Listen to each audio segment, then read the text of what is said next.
Hei, jangan bergerak. Anda ditangkap karena melawan elit global. Hai, gue Enola Bening yang tidak sedang bertugas. Dan kali ini gue akan membacakan komentar netizen di video gue yang berjudul Moon Landing Hoax. Yang dimana di sana gue berusaha untuk memberitahu kalian, mengajarkan kalian bahwa Moon Landing itu nggak hoax. Karena lebih susah bikin Moon Landing hoax daripada Moon Landingnya beneran. Gimana?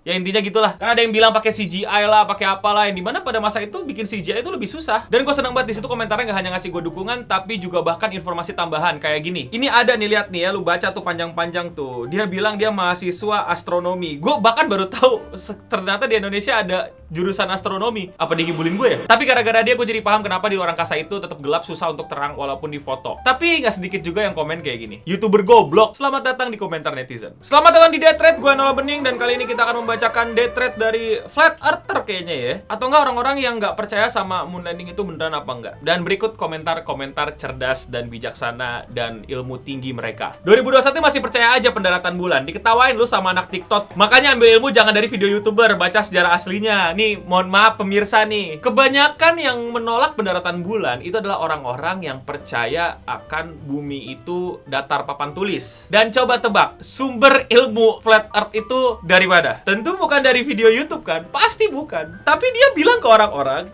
untuk jangan percaya video gue yang di YouTube. Ini kan komedinya tingkat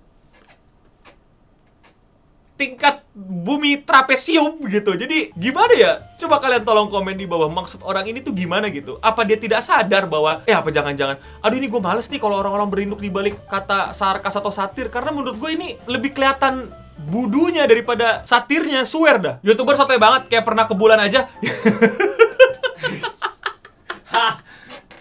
Gimana?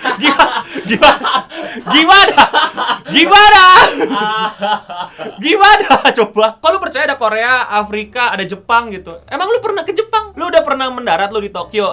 Lu udah pernah papasan sama orang Jepang? Emang ada? Enggak. Di dunia ini sebenarnya cuman ada Pulau Jawa dan orang-orang di situ, nggak ada lagi. Yang lain tuh kagak ada. Itu bohong. Kita tuh dikurung dalam pulau ya. Kita nggak bisa kemana-mana. Dan di luar pulau itu kita dikelilingi sama Titan.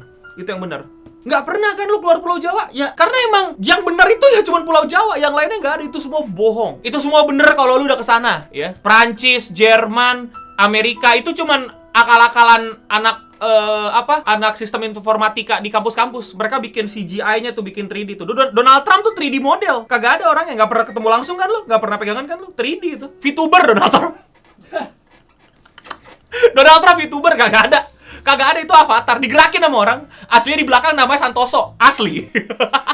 Kalau beneran pernah, terus kenapa nggak ke bulan lagi? Logikanya kan harusnya kita udah bisa bolak-balik bumi bulan.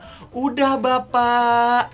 Nih, ini listnya cuma Apollo nih ya. Belum lagi yang percobaan USSR, belum lagi yang bukan dari NASA, yang SpaceX, atau dari lembaga-lembaga antariksa di negara atau private lainnya yang udah mencoba ke bulan. Dan udah banyak, nggak sekali doang. Dan sekarang yang dikirim itu bukan lagi orang, tapi kalau perlu ya robot. Bahkan udah bisa diteliti jauh dari bumi tanpa harus ngirim orang lagi ke sana. Kenapa nggak jadi tempat pariwisata? Ya mahal ya. Lu cuman bisa ke Ragunan, sengak-sengaan banget pengen ke bulan ya. Mahal. Lu kira berapa ya tiket masuknya? Goceng. Dapat aqua lu sono di roket. Kagak gitu cara mainnya. Sebenarnya bisa gue rasa sih kalau lu punya banyak duit gitu ya. Kalau nggak salah ada tuh ya berita ya, yang orang Jepang pengen ngajak salah satu orang bareng dia ke bulan gitu atau keluar angkasa. Ya karena mahal. Lu ke Jepang aja masih nangis gitu, masih berimpian. Nih lagi lu bilang pengen dong pariwisata ke bulan. Ya mohon maaf nih pemirsa, harga roket bukan kayak harga bolak-balik Jakarta-Bandung. Maaf, jauh. Riset lu lemah bro. Atmosfer itu sulit banget ditembus dan suhunya panas. Jika ada manusia yang berhasil menembusnya, pasti udah jadi legend. Dia tahu ada fungsi roket gak sih? Ya.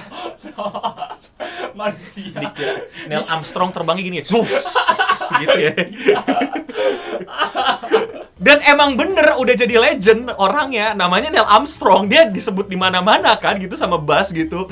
Yuri gitu loh. Lu kalau misalnya gak mau jauh-jauhnya, ada Yuri Gagarin yang juga udah nembus gitu, udah nyampe antariksa terus balik lagi. Dan itu bisa, udah ada dan beneran udah jadi legenda. Lu nya aja yang kuper. Dipikir orang-orang legenda dunia tuh mesti terdengar sampai tongkrongan dia gitu. Tongkrongan lu yang gak terkenal dan gak melegenda. Jadi ya gak usah panik, gak usah FOMO. Lu nya aja yang emang kurang ilmu. Gak usah ngatain orang gak legend. Orangnya udah legend pak. Lu nya yang gak nganggep dia legend, gimana dong? Dan menurut gua itu Neil Armstrong sama Buzz gak peduli peduli sih dia anggap legend apa enggak sama lu gak signifikan amat di dunia dan di hidup mereka. Jadi ya udah jangan panik, nangis aja di pojokan ya. Suhu termosfer kan 1500 derajat. Manusia kok bisa selamat? Ya karena kagak dipegang.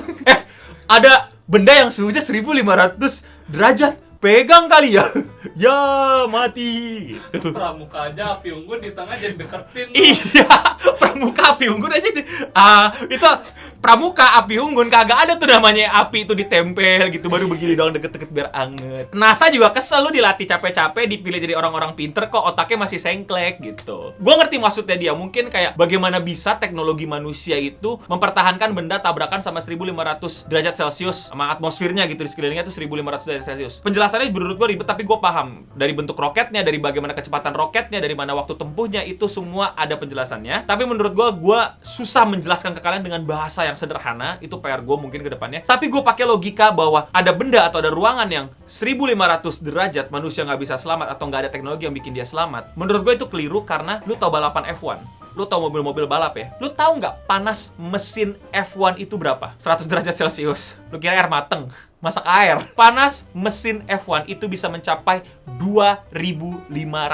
Jadi kalau atmosfer itu 1500 dan ada orang lewatin, mobil F1 yang dibawa ngebut-ngebutan itu bahkan bisa sampai 2500. Bahkan untuk motong besi baja itu 2500-an ke atas kurang lebih juga, dan udah dilakuin sama manusia. Jadi panas yang ribu-ribuan itu udah bukan lagi semacam halangan yang terlalu besar untuk umat manusia. Iya, gue tahu lu cuman bisa masak air sampai 100 derajat Celcius, tapi nyata di luar sana udah ada pabrik, udah ada F1 yang panasnya udah 1000-1000-an dan udah ada alat dan teknologi yang bisa menaklukkannya. Elunya aja yang kurang gaul. Gak semua yang di depan mata lu itu jadi kebenaran gitu. Oh, lu ngeliat air panasnya 100 derajat Celcius, lu pegang, yang mendidih juga kan tangan lu. Makanya lu pegang atas pancinya kan, kagak lu pegang itunya. Ada teknologi namanya gagang pancinya, no, hitam-hitam. Lu tarik ke atas ya. Amerika musuhan sama Rusia. Lu pas pelajaran sejarah tidur, bro. Amerika sama Rusia kan aliansi, bro. Ya wajar lah mereka kompakan ngebohongin dunia. Nih yang tidur pelajaran sejarah siapa ya, gue tanya. Gue gak tahu lu dari sekolah mana, lebih baik lu jangan sebutkan karena itu cukup memalukan nama sekolah ya. Diem-diem aja lu diajar sama siapa karena itu cukup menjadi beban untuk pengajarnya ya, padahal lu yang ketiduran gitu. Amerika itu beraliansi sama USSR atau Rusia pada masa lalu juga ada, tapi itu pada saat perang dunia. Teknologi roket-roketan dan lomba keluar angkasa atau space race itu terjadi di perang dingin, yang dimana aktor utama perang dingin adalah Amerika dan Rusia atau USSR pada masa itu yang musuhan. Kalau mereka nggak musuhan, nggak ada perang dingin, nggak ada Cold War, kagak ada tuh lu namanya yang ngeliat dulu Presiden Amerika pada panik soalnya orang-orang Rusia pada mau nembakin nuklir. Kagak ada tuh namanya dulu masalah-masalah konflik dunia yang lu poros barat apa poros timur. Karena musuhan, Pak. Saling gak suka, saling perang walaupun gak perang secara langsung. Itulah kenapa dinyatakan perang dingin. Tapi perangnya dalam berbagai macam bidang, salah satunya teknologi, yang salah satunya menghasilkan space race. Perasaan perang dingin diajarin deh pas SMP gitu. Kok lu skip sih? Kalau ada temen lu yang kayak gini, mending jangan akuin dari sekolah mana. Kesian sekolahnya yang ngedidik bener-bener dianya yang kelakuan. Kelihatan lu no gak netral di video ini. Lain kali harusnya lebih netral no, agar orang bisa percaya. Buset, kenapa gue mesti netral? Gue udah pernah bahas di video yang thumbnail ini. Kenapa apa-apa mesti netral? Kenapa segala sesuatunya diukur dari lu netral apa enggak? Kalau lu jadi wasit, jadi juri, ya, jadi hakim, lu netral bener. Ada pembunuhan, gue tahu pembunuhnya siapa, tapi pembunuhnya nggak mau ngaku. Terus gue mesti netral? Gue nggak nyalain ya, tapi ada orang digebugin, yang digebugin minta tolong, yang gebugin bilang dia pantas digebuk. Terus gue harus bilang, oh gue netral, gue nggak belain siapa-siapa di sini. Jadi ya, lu salah juga digebuk ya, lu juga gebuk salah, dua-duanya salah. Pokoknya gue netral.